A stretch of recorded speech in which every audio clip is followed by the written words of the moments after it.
razón. Hoy no quería tanto dar una exhortación, como pudo ser el otro día. Hoy quería dar más una enseñanza, ¿vale? Porque me parece que hay ciertos temas que, aunque se hayan hablado muchas veces, de hecho aquí todo lo que hablamos aquí lo hemos hablado muchas veces a lo largo de los años, pero yo creo que hay temas que es necesario repetir y repetir porque son básicos, son muy importantes y condicionan todo lo demás, ¿no?, de nuestra vida cristiana. Y el tema del que quería hablar yo hoy es el tema del discipulado, ¿vale?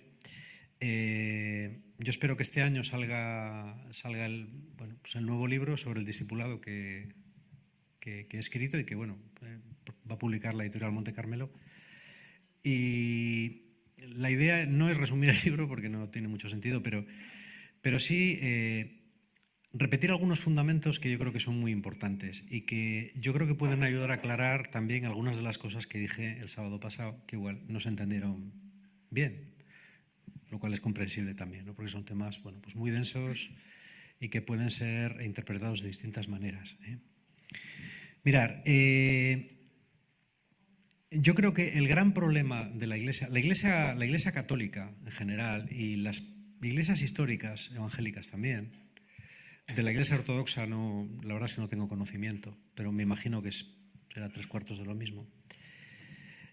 La Iglesia católica sobre todo tiene un problema y es que no acaba de asimilar el concepto de conversión. ¿De acuerdo? Es decir, la conversión, ¿no?, que es un verbo absolutamente importante en el vocabulario del Nuevo Testamento. La conversión se expresa con dos verbos, que son el verbo metanoein y el verbo bistrephēin, que significan los dos dar un cambio radical de perspectiva. Se pueden traducir por cambio radical, por cambio de visión, ¿vale? Es una palabra que es verdad que ahora se emplea más que antes, pero que sigue sin emplearse. Yo veo que hay grandes movimientos y hay grandes grupos y gente que viene que cuando le preguntas por la conversión no saben contestarte. Pero tú estás convertido, y te dicen, ¿cómo? No saben decirte, ¿vale? Y eso es porque no se les ha enseñado. ¿Y por qué no se les ha enseñado? Por una razón muy concreta.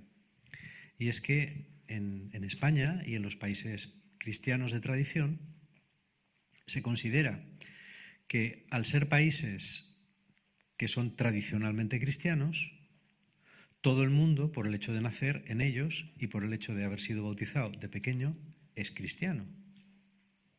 Entonces, yo lo decía el otro día en una de las reuniones, creo que era en la reunión de noviciado, cuando yo era pequeño, convertirse solamente tienen que hacerlo los judíos y los musulmanes. Claro, un español de pura cepa, ¿no? Aquí en el norte somos casi todos de sangre hidalga. Sangre hidalga, ¿sabéis lo que significa? Que no tenemos mancha de sangre judía ni árabe. Entonces, generalmente a la gente del norte de España, Asturias, las montañas bajas, que es lo que es hoy Cantabria y el País Vasco, se consideraba que como los árabes no llegaron aquí y judíos tampoco había, bueno, en realidad aquí no había nadie, es decir, aquí es que no vivía nadie. Aquí empezó a venir a Cantabria, empezó a venir a vivir gente, pues los cántabros y esos que se dice, esos no vivían aquí, esos vivían más hacia la parte del sur de Cantabria. Esta zona no produce cereal, entonces sin cereal pues no es muy rentable. Aquí no vivía ni nadie. 4 romanos que había y alguno que se había perdido, ¿vale? Bueno, se suponía entonces que toda la gente de aquí, al no haber tenido contacto con sangre árabe ni con sangre judía, éramos limpios de sangre. Los estatutos de limpieza de sangre, bueno, no me voy a enrollar ahora con esto, ¿no? Pero bueno, hasta el siglo XIX, para entrar en la universidad necesitabas, en los colegios mayores de Salamanca, necesitabas un estatuto de limpieza de sangre, que era un certificado. Si no tenías el certificado, no podías inscribirte en los colegios mayores. San Bartolomé, por ejemplo, los colegios más tradicionales, no podías, ¿vale? A mí ya no me lo pidieron, Cuando fui ya no me lo pidieron. Pero era así, entonces había tribunales en los cuales tú solicitabas el certificado de limpieza de sangre. Y que bueno, entonces pues, se llamaba gente de tu pueblo, se hacía una especie de interrogatorio, se preguntaba a ver quién eras, si eras de familia conocida, no conocida, y se te expendía o no. Entonces eras hidalgo. Si no tenías sangre mora ni judía, eras hidalgo, que era el escalón más bajo de la nobleza. Y se suponía que en Cantabria y en Asturias, sobre todo en el País Vasco también, y bueno, en Galicia yo creo que algo menos ya, todo el mundo era hidalgo, porque, aunque fueras muy pobre, ¿vale? En otros sitios había que demostrarlo, ¿eh? O sea, de Castilla para abajo había que demostrar que uno era limpio de sangre, ¿eh? Bueno, claro, con una cultura así, que es la que tenemos detrás, hablar de conversión, es decir, ¿cómo conversión? Solía decirse, yo soy cristiano viejo. ¿Cristiano viejo qué significa? Que tú eras cristiano desde tiempo inmemorial, que no tenías, o sea, nadie había sido de otra religión y se había convertido hace 200 años en tu familia, manchando tu estirpe. No, no. De hecho, todos los que tenéis el apellido de algún santo o tenéis el apellido de Santa María o cosas de estas, generalmente son descendientes de judíos, porque esta gente ponía nombres muy católicos para disimular, para contrarrestar, ¿vale? Claro, con esta mentalidad hablar de conversión no tiene sentido. O sea, tú eres cristiano pues porque has nacido en España. Y por eso cuando un sacerdote, a mí me lo ha contado algún sacerdote, ¿no? Viene una pareja a casarse y tú les dices, ay, pero es que no os conozco. Y yo digo, no, pues somos de la parroquia. Ay, ya, pero es que no os conozco. No, es que no venimos a misa nunca. Pero estamos bautizados. Y el cura dice, sí, sí, ya veo que estáis bautizados, pero es que desde que os bautizamos no habéis vuelto por aquí. No, da igual. Entonces el cura dice, pero es que vosotros creéis. Sí, no vamos a creer. Pero no venís a misa nunca. No, no nos viene bien. ¿Ninguna hora? No, ninguna. Es que la vida está... Y cuando el cura pone alguna, porque a mí me lo ha dicho alguno, me ha dicho, joder, es que tú te sientes como un... Tú allí, los tíos, vamos, con una cara como el hormigón armado, o sea, sin pestañear. Y les dices, oye, mira, yo creo que es mejor que hagáis un cursillo, en fin, que empecéis a venir, que nos conozcamos. Y te dicen, no, es que no tenemos tiempo. Pues trabajamos mucho, el cursillo tampoco, ¿no? Pero queremos casarnos, y queremos casarnos aquí. Y tienes que casarles ahí. ¿Son creyentes? Por supuesto que no. Ni ellos, ni los testigos, ni sus padres, ni los invitados, ni nadie. Si tienen una mascota, tampoco es creyente la mascota. Nadie. A mí me decía una vez un cura, un amigo querido, me decía, yo estoy más feliz celebrando un funeral que celebrando una boda. Dijo, qué burro eres. Me dice, no, no, no. En un funeral sé perfectamente lo que estoy haciendo. Sé por qué estoy allí. En una boda no. En una boda me siento un lilo. Porque dices, te la están dando con queso y con pan tumaca. Aquí. Tú estás celebrando algo que para ti tiene un sentido y para estos no tiene ningún sentido. Bueno, esto es verdad que era más hace unos años. Hoy en día ya las bodas religiosas han caído. Pero es que si tú a la gente le dices, mira, vosotros no podéis casaros por la iglesia porque no entendéis lo que vais a hacer, no entendéis el sacramento que vais a realizar ni lo que implica, porque vosotros no sois cristianos y no estáis convertidos. Prepárate. Al día siguiente sales en La Sexta. Y Broncano habla de ti en La Primera, seguro. Estos curas que se creen. Pero ¿quién es usted para decir si yo soy creyente? Pero vamos a ver. O sea, el ser creyente en España es como el ser español. Es como si alguien le dices, no, tú no eres español. Tú eres no sé dónde, de Trinidad y Tobago. No, no, no, no. Es algo que, ¿entendéis? Esto viene por una religión de cristiandad. Doy muchas vueltas, pero es importante entender el contexto en el que estamos.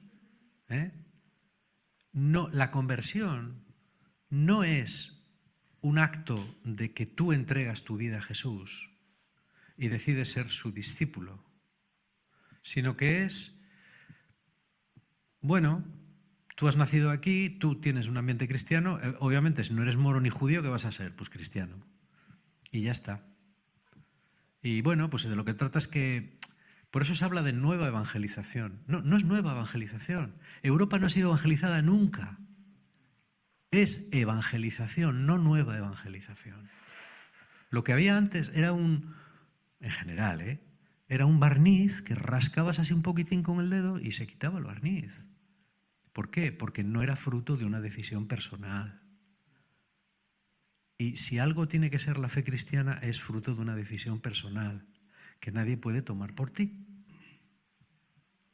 Yo no puedo entender, no me entra en la cabeza cómo se puede confirmar a un niño de 8 años, o de 10 años, o de 11 años. Dice, no, bueno, es que se sigue la lógica de hacer otros el bautismo. Digo, vale, entonces bautízales con 20 años. ¿Pero qué va a confirmar? O sea, confirmar, ¿qué significa confirmar en castellano? Que das por válida una cosa anterior. Algo que has dicho o que has hecho. Pero ¿cómo tú puedes dar por válido algo cuando no sabes realmente qué estás dando por válido? ¿Qué pastoral es esa? ¿A dónde quieres llegar con eso? ¿A decir que aumentas el número de confirmaciones? No, las confirmaciones es que se han disparado en España. Digo, claro, porque estás confirmando a niños, no a gente de 18 o 20 años, porque esa ya no quiere saber nada de ti. ¿Entendéis? Yo creo que hay un cambio de paradigma muy grande que hay que dar. Y que hasta que no lo demos, vamos a estar con estas zarandajas. Nadie se aclara. Cuando alguien te dice, no, tú tienes que ser el mejor cristiano, ven a misa, ven más por aquí, reza, sé más bueno. Que no es eso. No es nada de eso. El convertirse es confesar que Jesús es el Señor. Y cuando confiesas que Jesús es el Señor y que tú quieres seguirle, y que tú vas a hacer lo que Él dice porque le reconoces como tu Señor, entonces, y solo entonces, estás convertido. Y hasta que no lo haces, no lo estás. ¿Vale? Bueno, una cosa tan simple, en realidad es costosísima. Yo llevo media vida yendo a retiros, convenciones, congresos, y siempre digo lo mismo. Siempre digo lo mismo. Digo que es que esto es la base, que es que hasta que no cambiemos esto, nada puede cambiar. Hasta que no pasemos de una iglesia tradicional y de una parroquia funcionarial, dispensadora de sacramentos, a una parroquia o una comunidad cristiana intencional, no hay nada que hacer. ¿Por qué? Porque estamos en una realidad paralela. O sea, estamos en algo que tiene todos los nombres del cristianismo, pero le faltan, en mi humilde opinión, algunas cuestiones fundamentales. ¿Vale? Bueno, esta es la primera parte. La segunda parte. ¿Qué es ser un discípulo? Porque yo distingo entre ser un creyente y ser un discípulo. Creyentes creo que hay muchos. Incluso gente que cree que Jesús es el Señor. Es decir, como dice Pablo en Romanos, ¿no? Si con tu boca confiesas que Jesús es el Señor y con tu corazón le aceptas, o algo así, tú serás salvo. Eso es suficiente para salvarse. ¿Pero un discípulo es eso? Yo creo que no. Yo creo que son cosas distintas. ¿Cómo sabemos lo que es un discípulo? Pues volviendo a la palabra de Dios, volviendo a la Biblia. En el Nuevo Testamento, concretamente en los Evangelios y sobre todo en el libro de los Hechos, que hablan un poco de los orígenes de la fe cristiana, tú te encuentras con que Jesús tiene varios círculos de seguidores. ¿Vale? Unos evangelios hablan de un círculo, otros hablan de otro. No está muy clara cómo eran esos círculos, ¿no? Probablemente eran círculos bastante permeables entre sí. Había gente que estaba siempre con él, como eran los 12, pero también más gente, no solo los 12. Personas como María Magdalena eran muy, muy importantes. De no haber sido muy importantes, no conoceríamos su nombre. ¿Vale? Aparecen varias mujeres importantes que viajan con Jesús, que están en su núcleo íntimo. ¿Vale? Y después hay pues, otra gente que debía ir con él a temporadas. A lo mejor cuando se había acabado la siega, quedaba un tiempo libre y podías ir con él, cuando no era época de pesca, o a días sueltos. Y después había otro grupo más amplio, digamos de simpatizantes. que vivían en sus casas. Aquí estamos hablando de Galilea, ¿eh? Jesús hace su ministerio mayoritariamente en Galilea, con un par de escapadas a Jerusalén seguramente, y las zonas cercanas a Galilea como Decápolis por un lado y después Tiro y Sidón, cerca de Tiro y Sidón por otro lado. Pero Jesús nunca sale de los límites, digamos, de Israel. Ahí debía tener un grupo de simpatizantes. ¿Quiénes son los discípulos? Bueno, la palabra en griego discípulos es macetes. Es una palabra muy clara y muy determinada. Macetes es el que sigue a un maestro. En la época de Jesús, esta palabra era muy conocida, porque los grandes rabinos, en la época de Jesús, un poquitín antes, estuvieron Shammai y Gilel, que fueron dos rabinos muy famosos, que tuvieron una importancia en el judaísmo muy grande. Estos tenían discípulos. Los discípulos vivían con el maestro y aprendían todo de él. Estaban las 24 horas del día con el maestro, porque el maestro no era solo lo que enseñaba, era lo que vivía. Tú estabas con él viendo cómo vivía, viendo cómo era la relación con su mujer, viendo cómo era la relación con sus hijos, con sus criados. Tú estabas, no sé cómo dormirían, ni cómo, yo no sé en aquella época cómo hacían las cosas, pero bueno, por ahí andaban. Un discípulo es alguien cuya vida gira alrededor del maestro. Entonces, un discípulo de Jesús es una persona cuya vida gira alrededor de él, pero de verdad.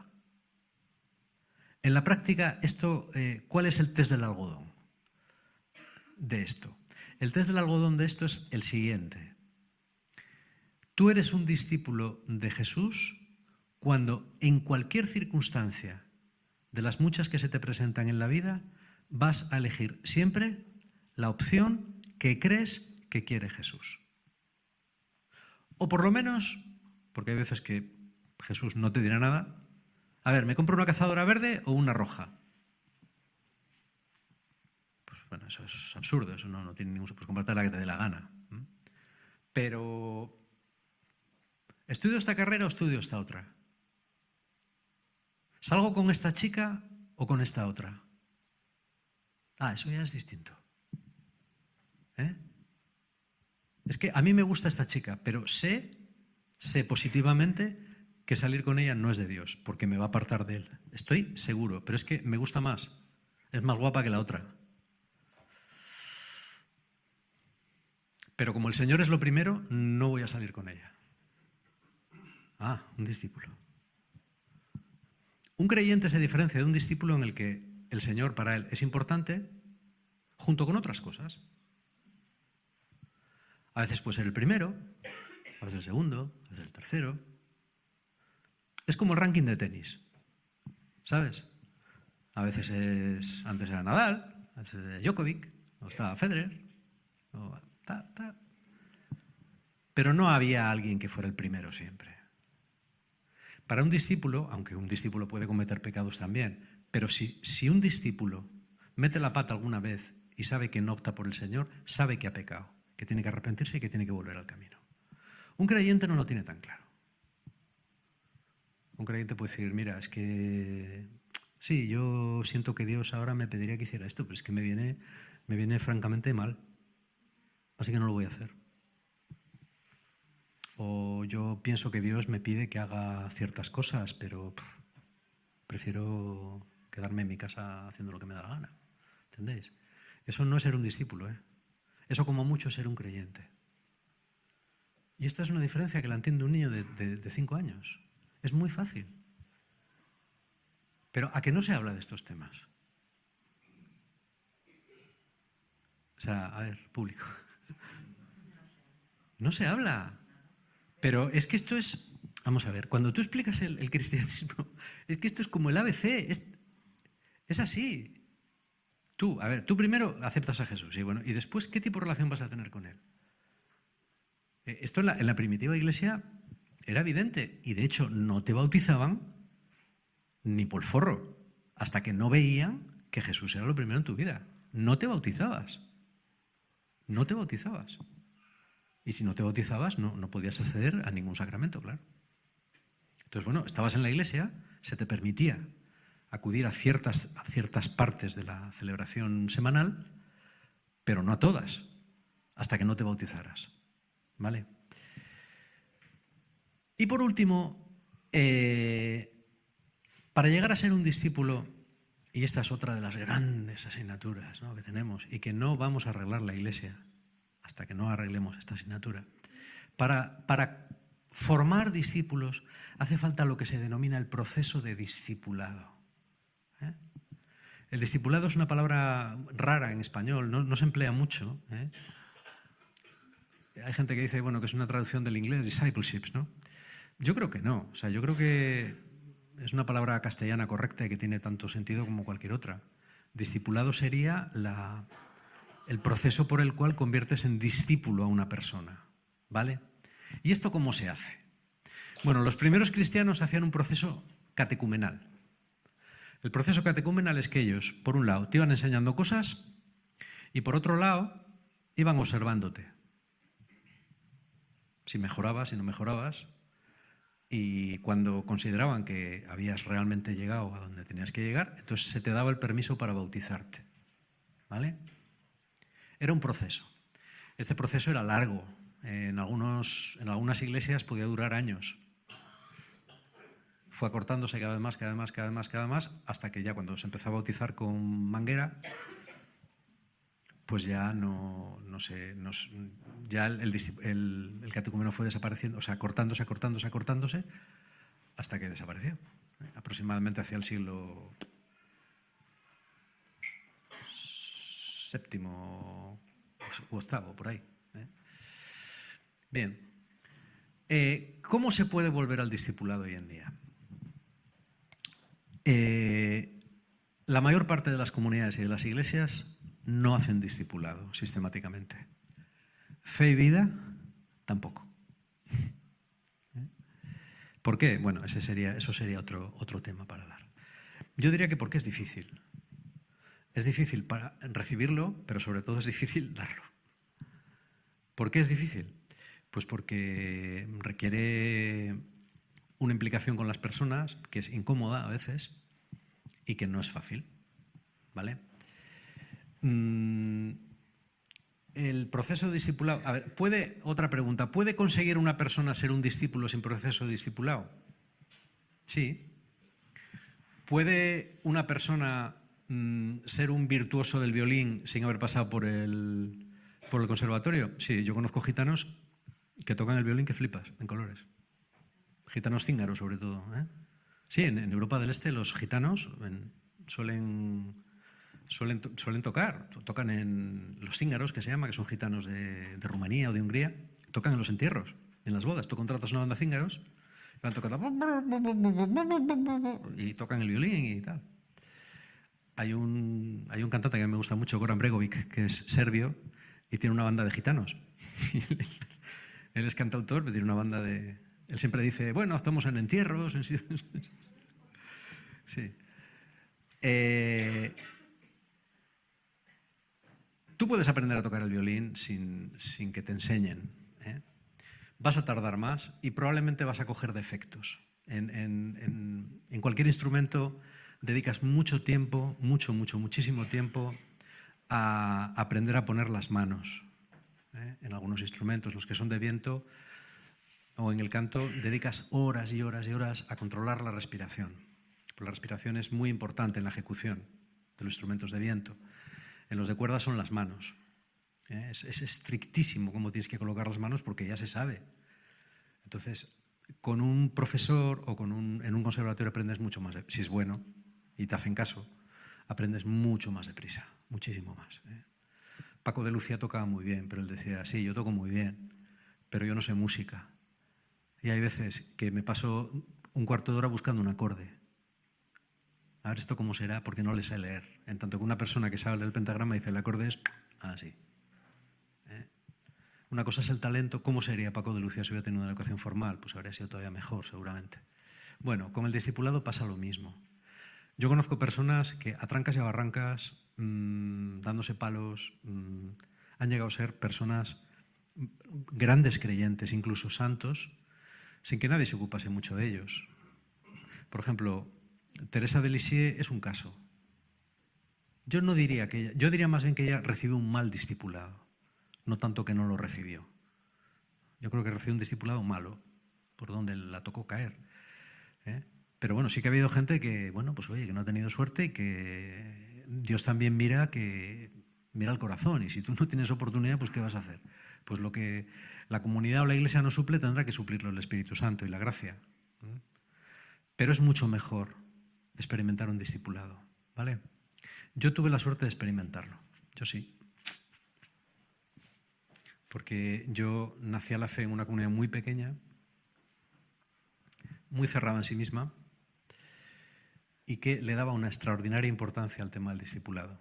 Yo cogí los últimos coletazos del Shepherding Movement y yo, vamos, de los 20, poquitín antes, de los 19 a los 25 años, experimenté un proceso de discipulado, bueno, relativamente sistemático, no es que fuera tampoco una maravilla, pero bueno, relativamente sistemático.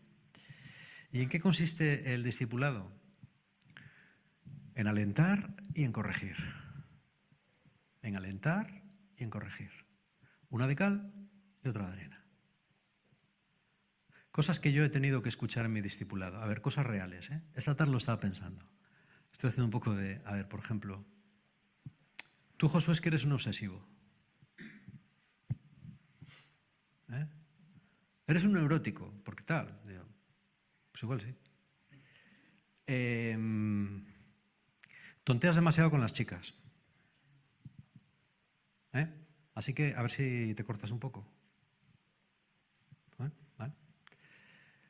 Son cosas reales, literales. A ver, ¿qué más? Eres un niño en la fe. Eres un niño espiritual.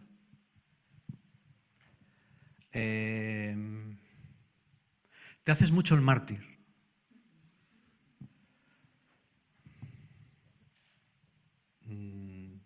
Bueno, ahora no se me ocurren así ninguna más. Poneros en mi piel. Si alguien viene y os dice estas cosas, ¿qué hacéis? En aquella época podías hacer dos cosas: aceptarlas y agachar las orejas, o largarte. Porque se consideraba que formaban parte del proceso de tú hacerte un cristiano maduro. Y si no aceptabas estas cosas, es que eras un orgulloso y mira, pues que no te quebrantabas. Se decía, la palabra era que no te quebrantabas. ¿Vale? Yo aguanté bastantes cosas, aguanté bastantes cosas, pero me vino muy bien. A ver, algunas no.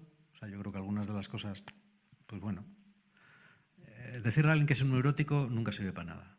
Primero, porque si es un neurótico de verdad no te va a entender.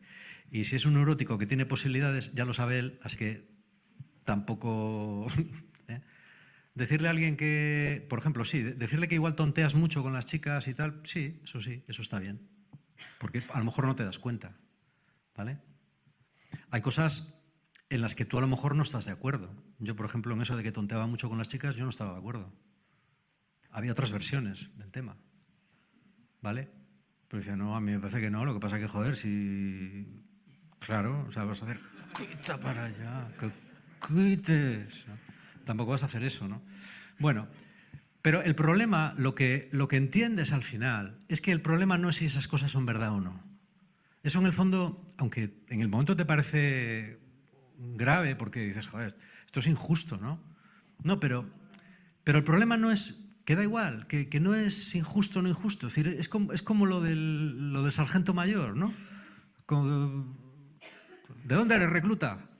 De Arkansas, señor. En Arkansas solamente hay dos cosas: vacas y tú no tienes cuernos, así que está claro lo que eres, ¿no?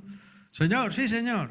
A ver, eso no es algo contra ti, forma parte de tu proceso de entrenamiento, y eso a los soldados. Yo leí una vez las memorias de un capellán del ejército americano, de los Boinas Verdes, en la época de Vietnam. Decía, yo estaba en entrenamientos de oficiales.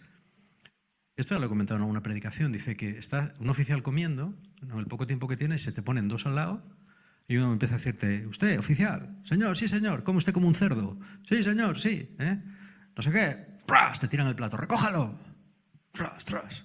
Siga comiendo, es que se me ha caído, ¿y qué? ¿A usted le importa? No sé qué, no sé cuánto, siga comiendo, tal, ¡pras! Te tiran el vaso de agua. Y así un día y otro día. ¿Para qué? Para ver si estallas.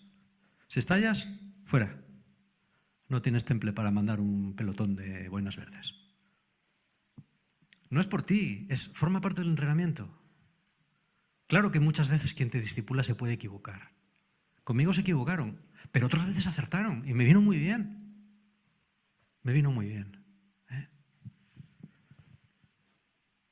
¿Te ayuda esto a seguir al Señor mejor y a entender las cosas? Claro que te ayuda. A ver, uno sabe lo que ha vivido y yo sé lo que he vivido. Mira, nosotros tuvimos una célula de discipulado mutuo que fue un experimento muy chulo. Nos juntábamos los martes y los jueves. Y creo que estuvimos martes y jueves como 4 años. Tú fíjate lo que pudimos llegar a hablar. Vamos, ahí salió hasta la primera papilla que tomamos. Fue, de hecho, las personas que estuvimos en esa célula, para mí a día de hoy siguen siendo gente muy especial, aunque no los vea. Porque es que compartimos mucho. A una edad, además, bueno, a principios de los 20, que es una edad como muy, muy especial, ¿no? Nos dijimos de todo, ¿eh? De todo. Ahí salió de todo. Pero fue una gran bendición, porque en el fondo había amor. Y cuando hay amor, cuando tú sabes que quien te corrige te quiere, amigo, es que eso es el verdadero discipulado. Yo creo que es una bendición. Ojalá pudiéramos hacerlo. Yo no sé muy bien cómo, pero ojalá pudiéramos hacerlo. Ojalá todos los grupos de la Iglesia pudieran hacerlo. Porque creo que la calidad media de los cristianos, empezando por los sacerdotes, que tampoco hacen discipulado, aunque ellos piensen que sí, o algunos piensen que sí, yo creo que subiría grandemente y creo que sería una gran bendición.